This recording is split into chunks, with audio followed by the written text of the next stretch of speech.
E forasteiros romanos, tanto judeus como prosélitos, cretenses e árabes, ouvimos-los em nossas línguas falar das grandezas de Deus. Atos dos Apóstolos, capítulo 2, versos 8 a 11. Durante a festa do Pentecostes, muitos judeus que haviam nascido em outros países encontravam-se em Jerusalém para a festividade. Ao se manifestar o dom de línguas, eles se questionaram: estes homens que estão falando são galileus.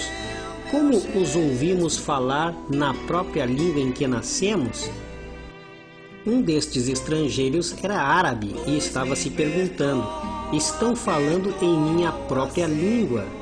Em que língua os crentes apostólicos estavam então falando? Em árabe. Outro do Egito se perguntava: estes homens estão falando na língua do país de onde eu vim. Então, em que outra língua os cristãos apostólicos estavam falando? Em egípcio.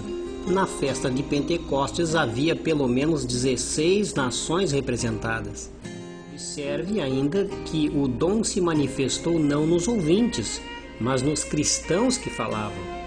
As línguas faladas no Pentecostes eram línguas conhecidas pelos povos, línguas de nações. Alguns afirmam que o dom de línguas é língua de anjos.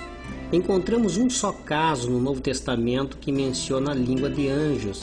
Está em 1 Coríntios, capítulo 13, quando Paulo, o apóstolo, fala do amor como maior dom. Ele afirma: ainda que eu falasse a língua dos homens e dos anjos.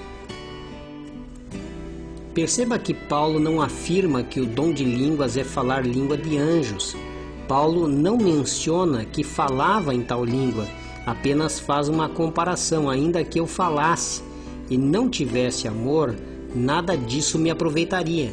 Em todos os casos bíblicos em que encontramos os anjos se comunicando com os seres humanos, eles usaram a linguagem das próprias pessoas. Observe quando o anjo falou com Maria, usou a linguagem de Maria. Quando se comunicaram com Abraão, falaram a língua de Abraão. Com certeza os anjos devem se comunicar com algum tipo de linguagem, mas não há menção alguma nas Escrituras que o dom de línguas seria esta linguagem. Jesus deu a seguinte ordem para os discípulos em Mateus 28. Portanto, ide e fazei discípulos de todas as nações, batizando-os em nome do Pai, do Filho e do Espírito Santo. São Mateus 28, verso 19. Os apóstolos, na sua maioria, eram homens incultos, rudes, sem cultura formal. Como poderiam sair pelo mundo para pregar sem saber as línguas das nações? Um dos maiores milagres do Novo Testamento ocorreu. O Espírito Santo capacitou os discípulos a falarem na língua destas nações sem ter estudado.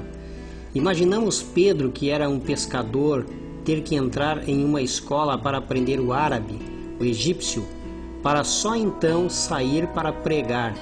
Seria um atraso na pregação do Evangelho. Deus, em sua sabedoria, concedeu este dom urgente para a sua igreja. Tanto isto é verdade que Paulo, o apóstolo, em 1 Coríntios capítulo 14, verso 22, menciona: de modo que as línguas são um sinal não para os crentes, mas para os incrédulos. A profecia, porém, não é um sinal para os incrédulos, mas para os crentes. 1 Coríntios capítulo 14, verso 22. O dom de línguas era um sinal para os incrédulos. Dos 8 casos de batismo no Espírito Santo ou mais mencionados nas Escrituras, em apenas 4 casos houve a manifestação do dom de línguas. Nos 4 casos de dom de línguas encontramos a presença de pessoas estrangeiras, pessoas de outras nações, que justifica o dom. Observe a leitura do verso 5 de Atos capítulo 2. Habitavam então em Jerusalém judeus, homens piedosos de todas as nações que há debaixo do céu. Atos dos Apóstolos, capítulo 2, verso 5. Quando houve a manifestação, havia muitos estrangeiros, que justifica o dom. Como disse o apóstolo Paulo, um sinal para os descrentes. Era uma linguagem falada e conhecida na terra.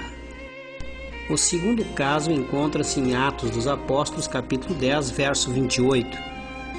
E disse-lhes: vós bem sabeis que não é lícito a um judeu ajuntar-se ou achegar-se a estrangeiros, mas Deus mostrou-me que a nenhum homem devo chamar comum ou imundo. Atos dos Apóstolos 10, verso 28. Aqui novamente encontramos a presença de pessoas estrangeiras, justificando o dom de línguas. Ouça ainda os versos 44 a 47 de Atos capítulo 10. Enquanto Pedro ainda dizia estas coisas, desceu o Espírito Santo sobre todos os que ouviam a palavra.